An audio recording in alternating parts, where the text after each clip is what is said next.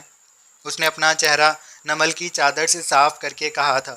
شایان کا صدمے سے منہ کھل گیا اور نمل نے شایان سے نگاہیں چرائی تھیں۔ شایان کے سر پہ سینگ اگ آئے تھے اور اس کی آنکھیں سرخ پڑ چکی تھیں، کانوں اور ناک سے دھواں نکلنے لگا تھا۔ نمل کو اب لگ رہا تھا کہ شایان ضرور اس کے ہاتھ پاؤں توڑوا کر اسے سگنل پر کھڑا کر دے گا۔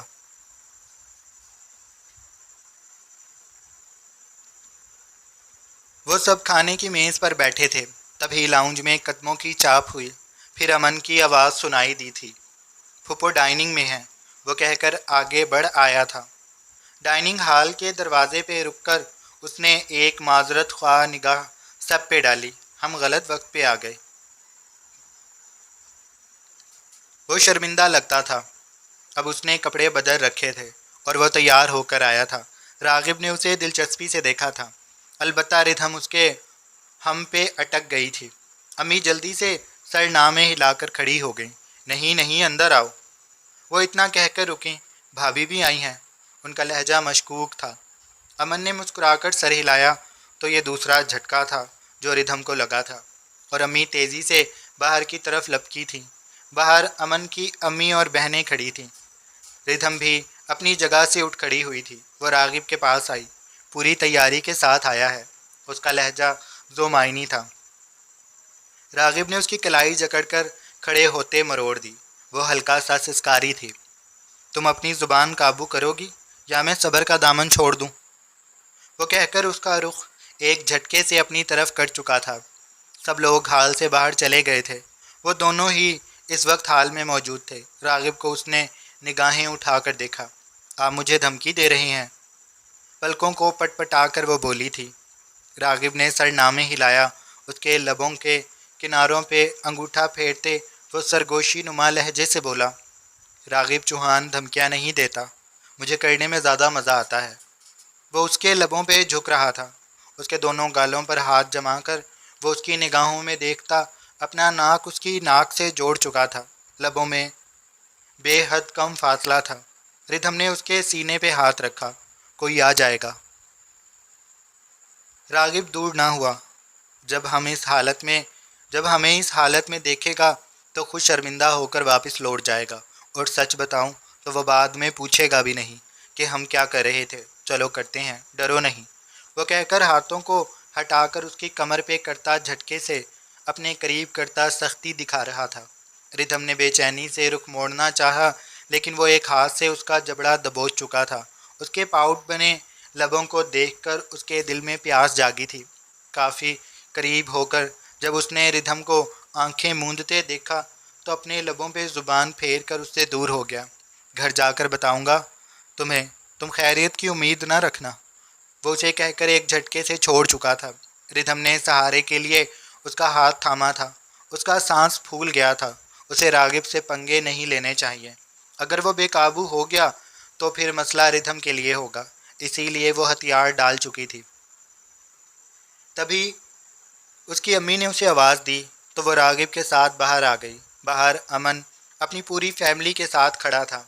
ردھم نے اس کی امی کو دیکھا اور اس کے چہرے پر کوئی تاثر نہیں تھا۔ انہیں دیکھ کر اسے سب کچھ جیسے یاد آیا تھا، ماضی کسی فلم کی طرح چلنے لگا تھا، ایک دردناک خوفناک فلم جسے دیکھ کر ردھم کے رونگٹے کھڑے ہونے لگتے تھے، لیکن وہ خود کو قابو میں کیے کھڑی تھی۔ اس کی گرفت راغب کے بازو پہ مضبوط تھی، وہ ان سب کو جانچتی نگاہوں سے دیکھ رہی تھی۔ تبھی امن کی امی آگے بڑھی، انہوں نے ردھم کے سر پہ ہاتھ پھیرا تھا، وہ مسکرا رہی تھی۔ ردھم، سلام کرو، راغب نے اس کے ہاتھ پہ دباؤ دے کر کہا تھا۔